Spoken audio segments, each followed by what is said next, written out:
Today we're going deep on motivation, what it is, how it works, and why it matters so much for, well, basically everything. Yeah, it's kind of the engine of, well, pretty much all accomplishment, if you think about it. Exactly.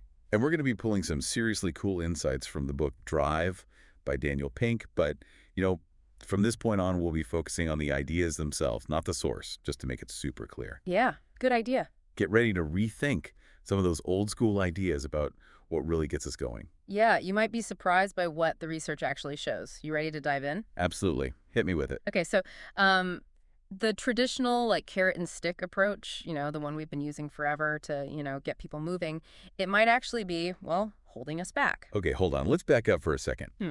When you say carrot and stick, most people think of rewards and punishments, right? Like dangling a bonus or a promotion to get people to work harder or threatening them with, I don't know, a bad performance review or something. Exactly. It's like, do this and you'll get that, or don't do this or else. Right, classic motivation strategy, right? Yeah, and it kind of works, but only for certain things, like really simple tasks. Think, factory work or data entry, stuff like that. But when it comes to more complex work, creative stuff, problem solving, the stuff that really requires us to think outside the box. Yeah, those aha moments, those breakthroughs, those game-changing ideas. Exactly. For that kind of work, the carrot and stick approach just falls apart. In fact, it can actually make things worse. Really? How so? Well, think about it. When we're constantly focused on getting that reward or avoiding that punishment, we stop focusing on the task itself. The intrinsic motivation, that drive that comes from within, starts to fade away. It's like we're so busy looking at the carrot that we forget to enjoy the actual journey, right? We're not savoring the process. We're just trying to get to the destination as fast as possible. Yeah, exactly. And what happens is we become less creative, less engaged, less willing to take risks or try new things. We're so focused on the external validation that we lose sight of the inherent satisfaction that comes from the work itself. That makes a lot of sense. So you're saying that these if-then rewards, like if you hit this sales target, then you get a bonus, can actually backfire. It's not always black and white. Extrinsic rewards, they can be effective in certain situations for certain tasks, but we tend to overuse them, and we apply them in situations where they really shouldn't be applied, like imagine rewarding a child with pizza for reading. Interesting example. Does that really instill a love of reading? Or is it just creating a pizza craving? Exactly. The research shows that focusing too heavily on external rewards actually stifles creativity. It leads to short-term thinking. I mean, it makes sense. If your only motivation is the promise of a reward, you're less likely to take risks, to explore new ideas, to really push the boundaries. Right. It's like you're only playing it safe because you don't want to mess up your chances of getting that reward. So it's not just about stifling creativity. You're saying that focusing too much on external rewards can actually lead to, well, some pretty shady behavior, right? Yeah, that's definitely a concern. Think about all those corporate scandals we've seen. People cutting corners, breaking the law, all to hit their targets and get their bonuses. Yeah, those stories are always so disheartening. It's like the pursuit of the reward completely overrides any sense of ethics or morality. Exactly. It's a slippery slope. Okay, so it's pretty clear that this carrot and stick approach isn't the magic bullet we thought it was. But if those external motivators aren't the answer, what is? What really gets us going? What pushes us to do our best work, to really excel and achieve those breakthrough moments? Well, that's the million-dollar question, isn't it? What researchers have found is that there's a whole other dimension to motivation. We call them intrinsic drivers, those powerful forces that come from within each of us. Those are the real keys to long-term success and fulfillment. So we're talking about tapping into those deep-seated human desires that drive us to learn and grow and make a real difference. What are those intrinsic drivers? Well, the three we'll be focusing on today are autonomy, mastery, and purpose. And let's start with autonomy. Think of it like this. You're the captain of your own ship. You have the freedom to chart your course and make choices about how you approach your work. So it's not just about blindly following orders, it's about having a voice, having a say in how things are done. Right. Autonomy is about feeling empowered to choose what you do, when you do it, how you do it, and who you do it with. And this isn't just some fluffy, feel-good concept. There's a ton of research to back it up. Studies show that when people have a sense of autonomy, they're way more engaged, more productive, and more satisfied with their work. Yeah, it's funny. I used to think that having more freedom meant being less focused, more likely to get distracted or off track. But now that I think about it, when I'm working on a project that I'm passionate about and I have the freedom to approach it my own way, I'm actually way more productive. It's like when you're genuinely interested in what you're doing and you have the space to explore and experiment, that's when the magic happens. It's like you're firing on all cylinders, right? Yeah. You're fully engaged, fully invested. Right. And it's not about letting everyone do whatever they want. It's about setting clear goals and expectations, but then giving individuals the flexibility and the trust to figure out the best way to achieve them. So it's like giving you a destination on a map, but letting you choose your own route. You know where you need to go, but you have the freedom to explore different paths, maybe even discover some hidden gems along the way. Love that analogy. And there are four key areas where this sense of autonomy really shines: task, time, technique, and team. Okay, let's break those down. I'm ready to go deeper. Hmm. All right, so we've got these four areas where autonomy can really make a difference: task, time, technique, and team. Let's start with task. What does it mean to have autonomy over the tasks you're working on? Well, I mean, think about it this way. Are you more motivated to work on something that you're genuinely interested in?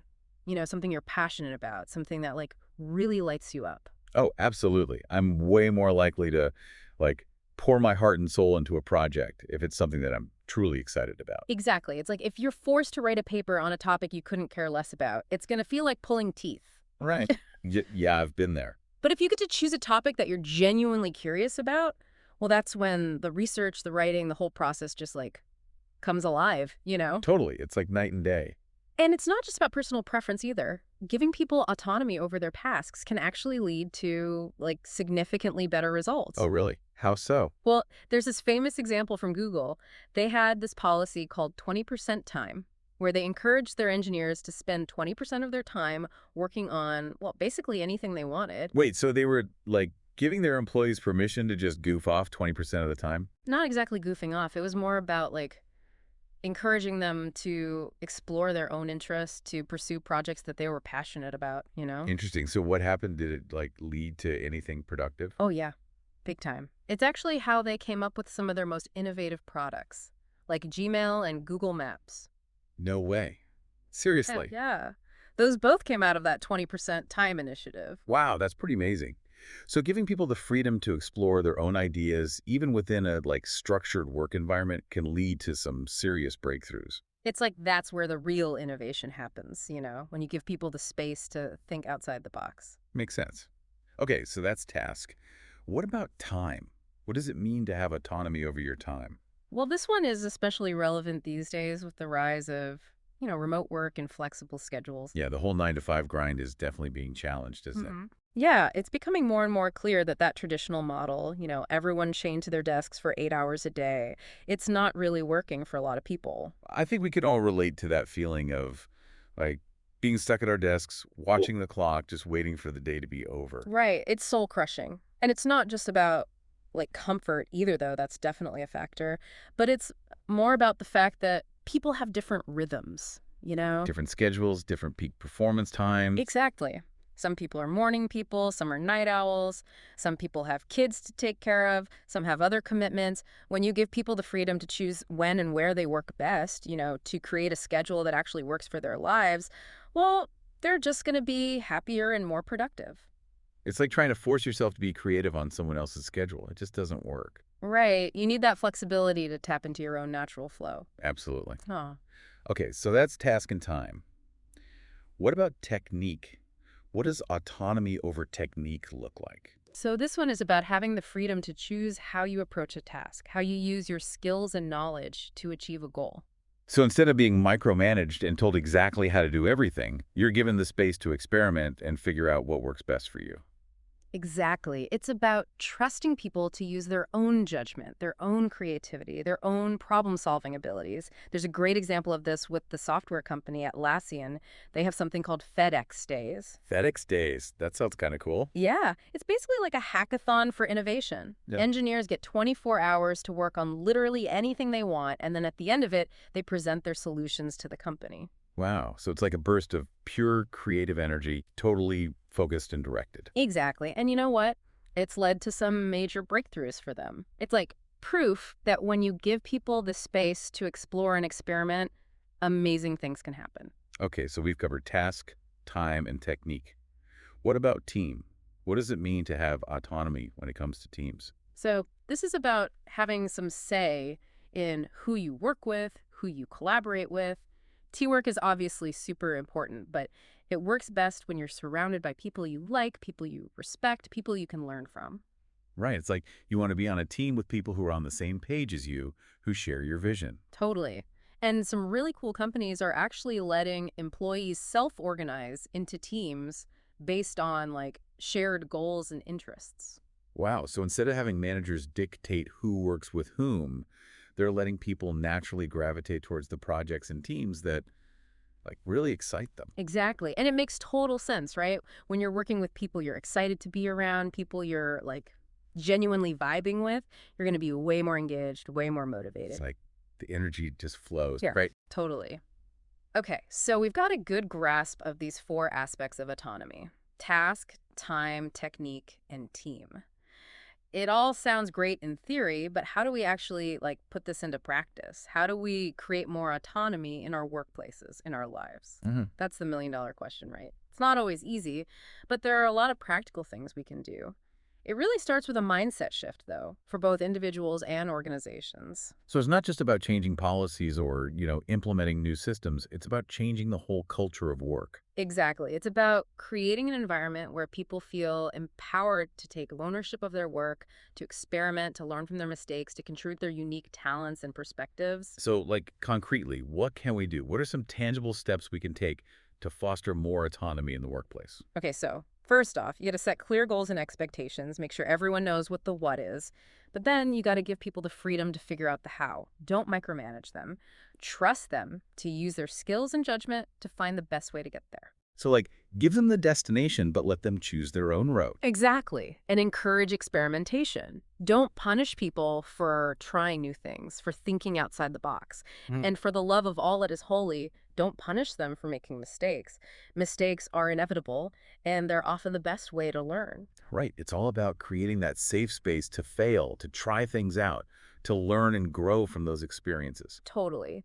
And of course, flexible work schedules, remote work options, those are huge. Trusting people to manage their own time and be productive regardless of location, that can make a big difference. Yeah, it's like you're showing your employees that you trust them, that you respect them, and that you value their well-being. Exactly. And the final piece of the puzzle is really empowering people to self-manage, Yeah. giving them the authority to make decisions about their own work, about their own schedules, about their own lives. This has been so insightful. Autonomy, giving people the freedom to direct their own lives and work. It's so crucial for motivation, for engagement, for success. But what about mastery? That next key element of intrinsic motivation. Yeah, let's dive into that. We're about to explore this deep-seated human urge to get better at something that matters, to really hone our skills, to achieve a sense of accomplishment and expertise. Bring it on. I'm ready to level up my understanding of mastery. All right, so we've talked about autonomy, having that control over our work and our lives. But what about mastery? What does it actually mean to master something? And why is it so darn motivating? Mastery, it's kind of like this amazing journey, Mhm. learning, growing, becoming really skilled at something that really matters to you. And it's not about being perfect, not at all. It's not about reaching some finish line. It's about embracing the process, constantly improving, always striving to be better. So it's like that feeling you get when you level up in a video game, but applied to real life skills. Like when you finally nail that guitar riff you've been struggling with, or when you finally solve that coding problem that's been driving you nuts. Exactly. That's mastery, that sense of accomplishment, of progress. And you know what? There are three core principles that kind of underpin the whole idea of mastery: mindset, effort, and the asymptotic nature of it all. Okay, I'm intrigued. Break those down for me. What's the deal with mindset? Mindset. Well, it all starts with believing that you can actually improve, that your abilities aren't fixed, like you're not just stuck with whatever talents you're born with.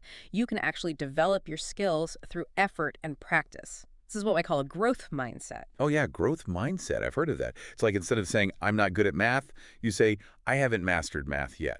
Just a slight shift in perspective, but it can make a huge difference. A huge difference. People with a growth mindset, they embrace challenges. They see setbacks as opportunities to learn and grow. and they keep going. They persist in the face of obstacles. But those with a fixed mindset, they tend to, shy away from challenges, give up easily. It's like they've already decided they can't improve, so why bother trying? So it's not just about talent or natural ability. It's about believing in your ability to learn and grow. That's pretty empowering. Okay, what about effort? Where does that fit in? Effort, essential.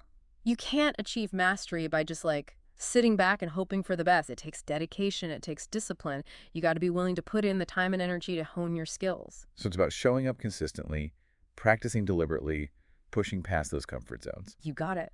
Think about athletes, musicians, artists. They spend hours and hours practicing, refining their techniques, striving for excellence. Mastery demands that kind of commitment. Right, like no pain, no gain kind of thing.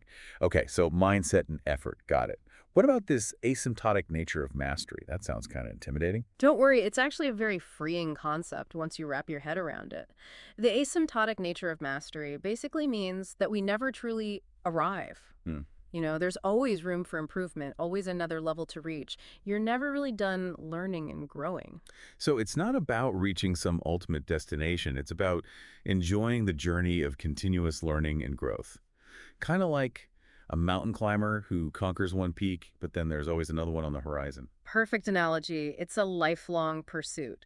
Even the most accomplished experts in their fields, they're still learning, experimenting, pushing their boundaries. That's pretty inspiring, actually. It's like you never really plateau. There's always more to learn, more to discover. Exactly. Okay, but how do we actually cultivate mastery in our work and lives? Where do we even begin? Yeah, that's a great question.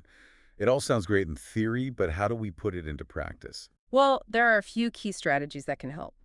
First, engage in deliberate practice. Don't just go through the motions. Be intentional. Be focused. Break down skills into smaller components. Identify your weaknesses and work on them. Seek feedback and be open to it.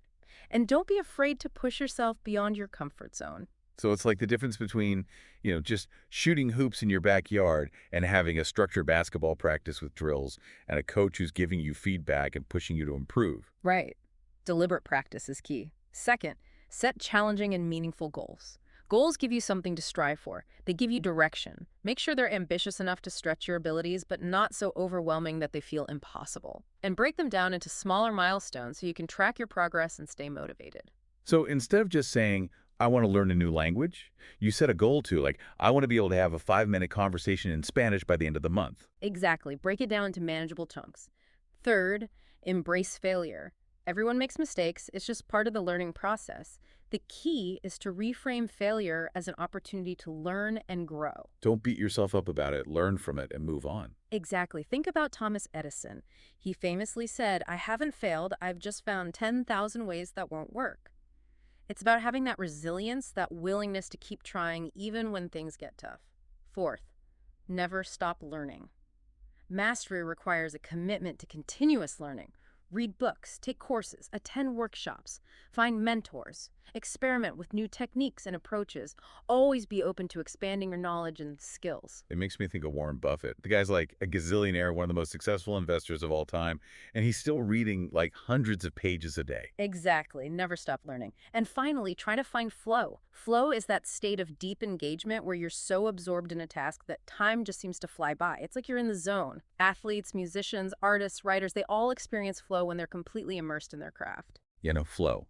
It's that amazing feeling of being totally present, totally focused, and just completely in sync with what you're doing. Exactly. And it's not just some mystical experience reserved for creative geniuses. Anyone can achieve flow. The key is to find tasks that are challenging enough to engage you, but not so overwhelming that you feel stressed or frustrated. Setting clear goals, managing distractions, creating a quiet and focused environment, all of those things can help. So to sum it up, cultivating mastery involves deliberate practice, setting challenging goals, embracing failure, continuous learning, and finding flow. That's quite a recipe. It is, but it's so worth it. Mastery isn't just about becoming skilled at something. It's about personal growth. It's about fulfillment. It's about the satisfaction of pushing your boundaries and realizing your full potential. Absolutely. We've covered autonomy and mastery. Now, I'm really curious about that third element of intrinsic motivation you mentioned, purpose. Purpose. That's the big one, right?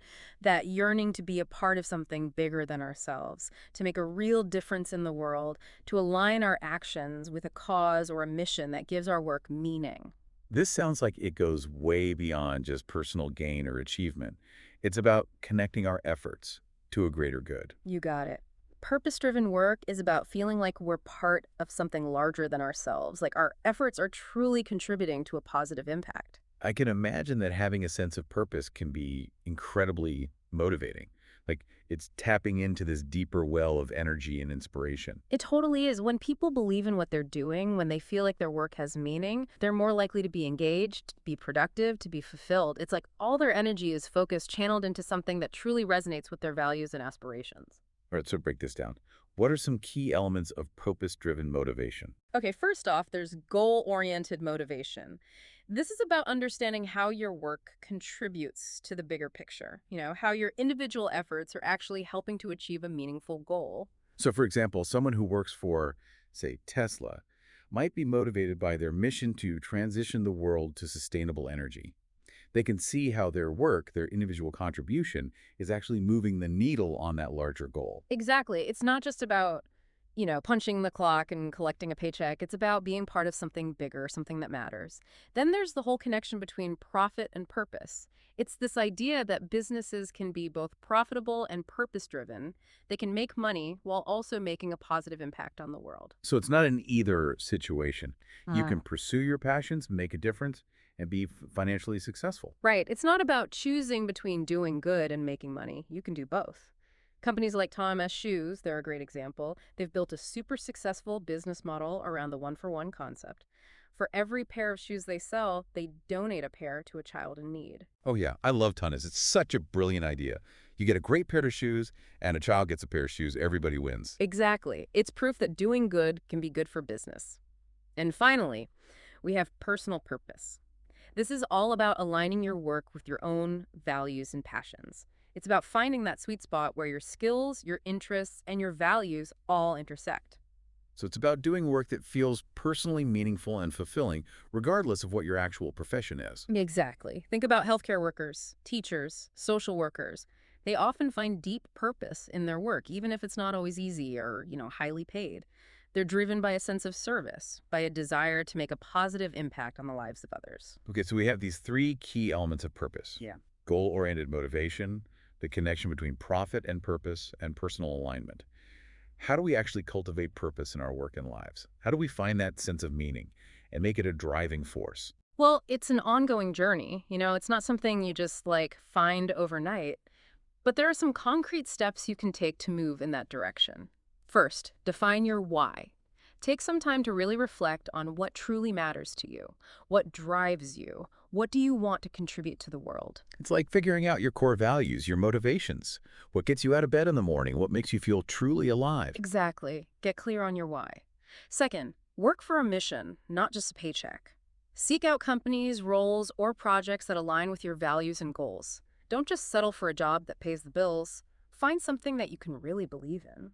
So, like, if you're passionate about, say, environmental sustainability, you might look for a job at a company that's committed to reducing its carbon footprint. Hmm. Or if you're driven by social justice, you might volunteer for an organization that's working to create a more equitable society.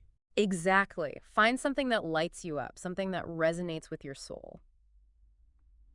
Okay, but what about those of us who might be, kind of stuck in jobs that don't feel particularly purpose driven? What can we do to like infuse our work with more meaning? Yeah, that's a tough one. A lot of people can probably relate to that feeling of, being stuck in a job that doesn't feel particularly meaningful or fulfilling. Totally. But here's the thing. Even in those situations, you can often find ways to connect your work to a larger purpose. It's about shifting your perspective, finding ways to see how your efforts are actually contributing to something bigger than yourself. So, for example, if you're an accountant, you might reframe your role as helping small businesses thrive and create jobs. Or if you're a customer service representative, you might see yourself as creating positive experiences for customers and building brand loyalty. Exactly. It's about finding meaning in the everyday tasks, seeing how they contribute to a larger purpose. And leaders, they play a crucial role in this as well. Right. So we've got to encourage purpose-driven leadership. Totally. Leaders need to communicate the why behind decisions, highlight the impact of the team's work, and create a culture that values purpose and contribution. It's about inspiring people, right? Mhm. Helping them see the bigger picture, feel like they're part of something meaningful. Exactly. And finally, give back to the community. Get involved in something larger than yourself. Volunteer your time, donate to causes you care about. Find ways to make a positive impact in your community. Even small acts of kindness and generosity can make a difference. It's about connecting with something beyond yourself, contributing to the greater good. Exactly. So, to recap, we have 5 steps for cultivating purpose: defining your why, working for a mission, connecting your daily work to a larger impact, encouraging purpose driven leadership, and giving back to the community. It's like a roadmap for infusing our lives with more meaning and motivation. Totally. Remember, purpose isn't just some fluffy feel good concept, it's a powerful driver of engagement, of productivity, of fulfillment. When we feel like our work has meaning, we're more likely to go above and beyond, be more resilient in the face of challenges, and find true satisfaction in what we do. This deep dive into purpose has been amazing. We've covered a lot of ground today, but I think the main takeaway is that autonomy, mastery, and purpose, these are the real keys to unlocking motivation and achieving lasting success and fulfillment. It's not about carrots and sticks, it's about tapping into those deeper human needs, those intrinsic drivers that truly ignite our passions and fuel our efforts. This has been an incredible conversation. Thank you so much for sharing your insights and expertise. It's been a pleasure. Always happy to talk about motivation. And to all our listeners out there, thank you for joining us on this deep dive into the fascinating world of motivation. Keep learning, keep growing, and keep striving to make a difference. Until next time, keep diving deep.